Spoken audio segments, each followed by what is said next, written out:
Solo leveling. After Lady Selner arrived at the national-level hunter Christopher Reid's estate, she informed him that he would soon go meet Grandpa in the near future. Christopher suddenly puts down his cup of tea, telling her even though he hasn't forgotten what she's done for him, they're not close enough to joke around with each other, angrily saying if she seriously thought there was someone capable of killing him. Selner responds, saying she recently had a dream about him. Christopher still doesn't look convinced, as Selner explains that in that dream, he was surrounded by men. Chris interrupted her, shouting that she just came here to spew bullshit just because some dream she had, saying that he knows all about her former profession before awakening, since there were rumors about the source of her unique ability, and that it's rooted on the fact she used to be a psychic. Selner is left speechless, as Christopher keeps yapping about how he's a national-level hunter and nobody can kill him. Selner tries to explain again that in her dream, Chris cuts her off again, saying, "Dream this, dream that," and asks that even if he were to believe her, who would he be able to ask for help, because it would be impossible for someone that has enough power to protect him to exist.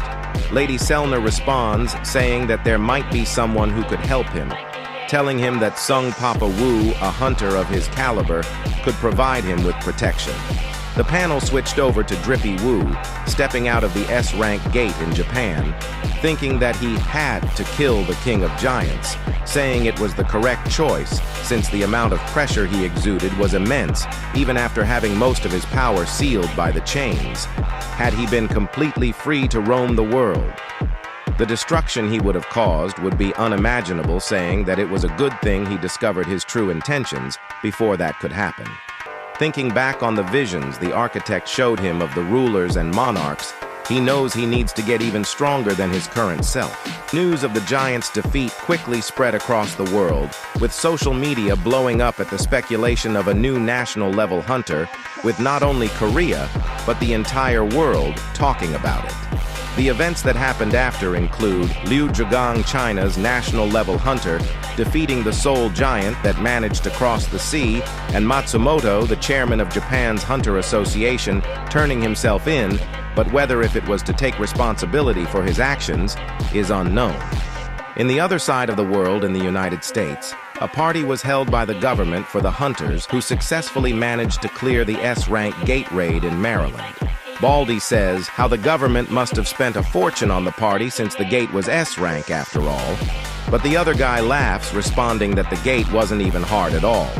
But their enjoyment ends here as the one and only Thomas Andre arrives at their location, asking the hunters if they remembered the bet they had made, saying this guy bet his yacht, the other one his house, but is confused as to what Baldy betted, but he responds saying he hadn't betted anything. Thomas stares him right in the face, saying he's got a nice tie. "I didn't bet, I want your tie, but. Thomas grins, asking his secretary if she liked his new tie. She responds, saying that even though it looks expensive, it doesn't match with his Hawaiian shirt, which he agrees, tossing the tie to the ground. Laura tells him they have a problem, saying that the list of guilds invited to the International Guild Conference was released, which included the Ajin Guild from Korea. Thomas is confused since he's never heard that name before, but Laura explains that it was the guild founded by Sung Daddy Woo, which made him excited since that meant he was coming to America. After the soldiers of Japan started glazing Sung Drip Woo for defeating almost every single giant that came out of the gate, he said it was a shame one of the giants managed to get across the ocean, but at least his strength improved immensely through this battle. The soldiers are shocked, asking themselves if that was really Sung Papa Woo's ability, which made Jinho smirk, thinking it wasn't a surprise that they would be shocked, since they're seeing his abilities for the first time. Hanakawa walks up to Jinho, informing him that there was a call for him. Jinho picks up the phone, asking who it was, and after hearing what the caller had to say, he tells Papa Woo that he was sorry since he needed to go to Korea. Drip Woo asked him what was the matter, which Jinho responds, saying that even he himself didn't know exactly, but he's been told to return as some family matters had come up. Hanakawa tells Jinho he would escort him to the airport, as he says goodbye to Drippy Woo. In the helicopter, Jinho is confused, since he's never heard his mother's voice be that shaky before, and asks himself what could be wrong, but he should stop thinking negatively, since it could be nothing after all. In the Incheon airport in Korea, the family assistant tells Jinho that they have a car prepared for him, telling him to come with him, and that he should prepare to brace himself in times like these, since he would explain everything on the way. Jinho looks even more confused, but the assistant explains that it's a long story, but President Yoo Myung-han, Jinho's father, has fallen into eternal sleep.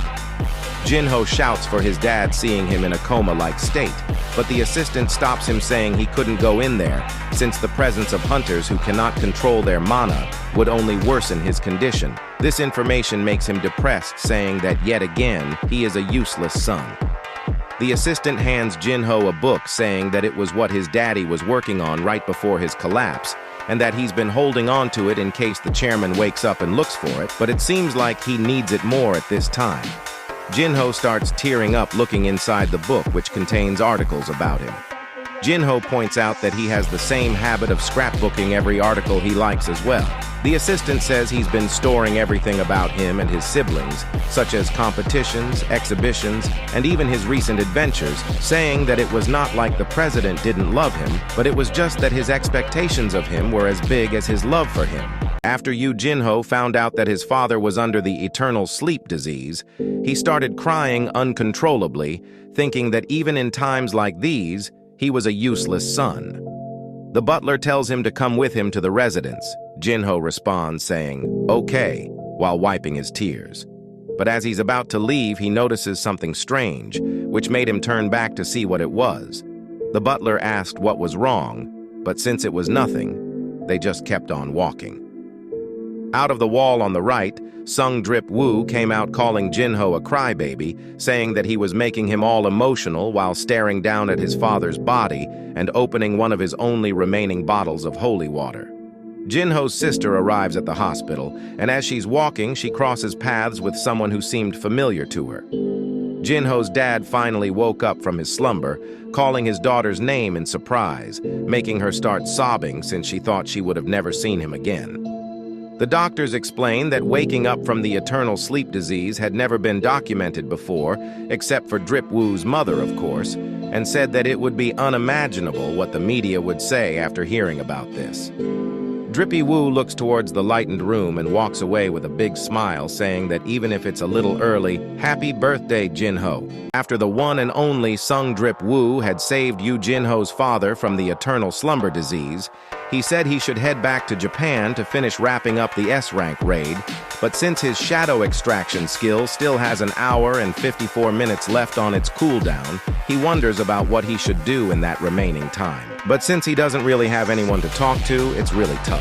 But is suddenly reminded about the time where Mommy Cha had confessed her love for him. He shakes away the thought, taking a deep sigh, saying he would just go try to find an unsealed dungeon to spend the time.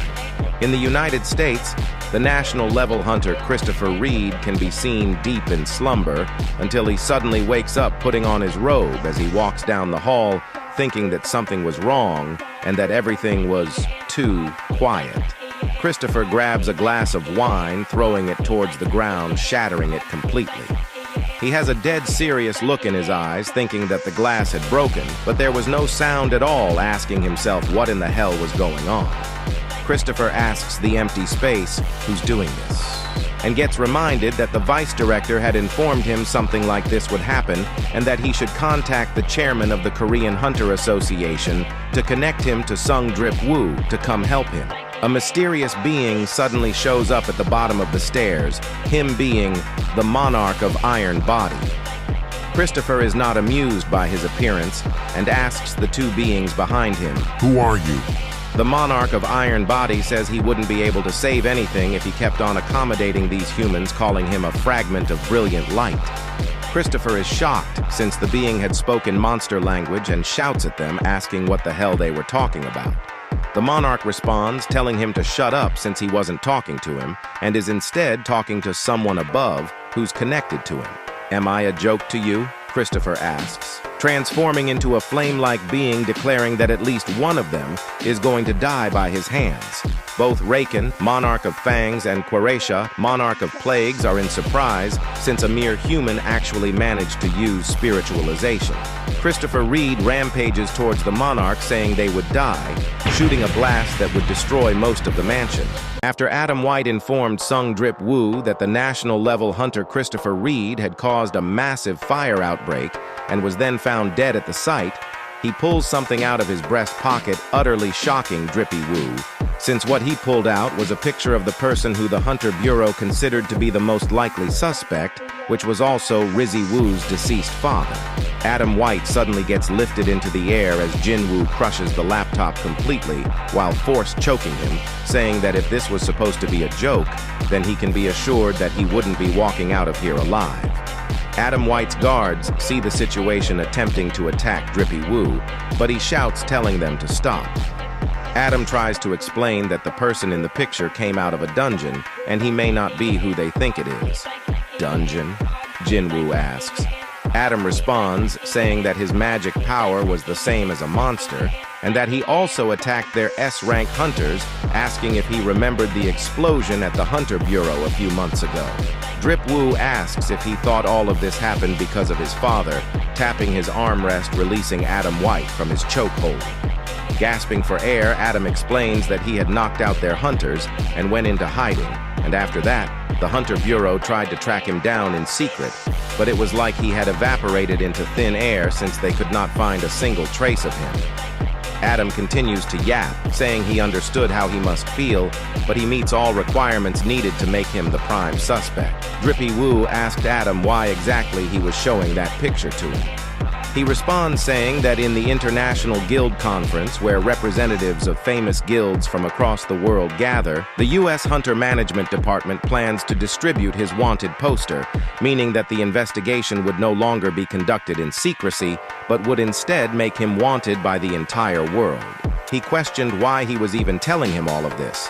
Adam responded saying that in the International Guild Conference, where the guild representative from countries across the world gathered, the U.S. Management Department plans to release his bounty to the public, making him wanted across the world. Since the United States had lost a valuable national-level hunter from this incident, they will do everything in their power in order to catch the culprit responsible.